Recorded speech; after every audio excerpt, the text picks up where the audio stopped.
अपनी वैल्यू को पहचानो। एक बार एक बड़े से हॉल में बहुत सारे लोग बैठे थे। वहाँ पर दुनिया का एक बहुत ही बड़ा स्पीकर आने वाला था और सब लोग उनकी बातें सुनने के लिए वहाँ पर आए थे। लगभग 10 मिनट के बाद वह स्पीकर स्टेज पर आ जाता है और वह बोलता है कि अगर आपने मेरी बात ठीक से सुन ली और समझ ली तो आपकी ज़िंदगी पूरी तरह बदल जाएगी। उसके बाद वह अपने जेब से बिल्कुल नया चमकता हुआ 500 रुपये का नोट निकालता है और उसको ऊपर करके सबसे पूछता है कि ये नोट आप में से किसको चाहिए। ये सुनते ही सब लोग अपने अपने हाथ ऊपर कर देते हैं। वह स्पीकर बोलता है कि ये नोट आप में से किसी एक को दूंगा, लेकिन इसके लिए आपको थोड़ा वेट करना होगा। अब वह स्पीकर उस नोट को अपनी मुट्ठी में बंद कर लेता है और थोड़े देर तक उसको मसलता है। अब उस नए नोट में सल पड़ जाते हैं और वह थोड़ा पुराना सा दिखने लगता है और वह एक किनारे से थोड़ा फट भी जाता है। इसके बाद वह फिर उस नोट को ऊपर करके पूछता है, अब ये 500 का नोट किसको चाहिए। इस बार भी सभी लोग अपने अपने हाथ ऊपर कर देते हैं। तभी स्पीकर ने उस नोट को ज़मीन पर गिरा दिया और उस नोट पर 3-4 बार पैर रख दिया। इससे नोट और भी पुराना हो गया और उस पर थोड़ी मिट्टी भी लग गई थी। फिर उन्होंने उस नोट को ऊपर किया और पूछा कि अब बताओ, अब इस नोट को आप में से कौन लेना चाहता है।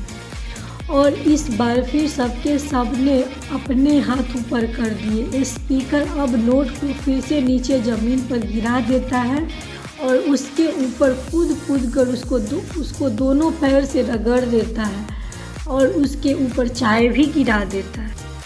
अब नोट इतना गंदा हो जाता है कि उसको पहचानना भी मुश्किल होता है। कोई भी उस नोट को देखता तो यही बोलता कि अब ये सिर्फ एक गंदा कागज़ का टुकड़ा है, अब यह बेकार है, इस दुनिया में इसकी कोई वैल्यू नहीं है।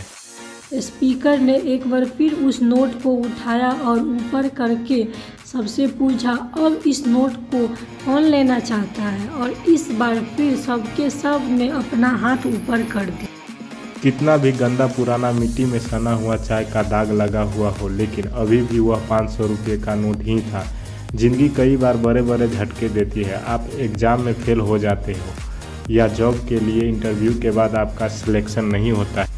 जब आपका बुरा समय चल रहा होता है और आप सिचुएशन का सामना कर रहे होते हो, उसके बाद आपको लगने लगता है कि आप सफलता के लायक ही नहीं हैं।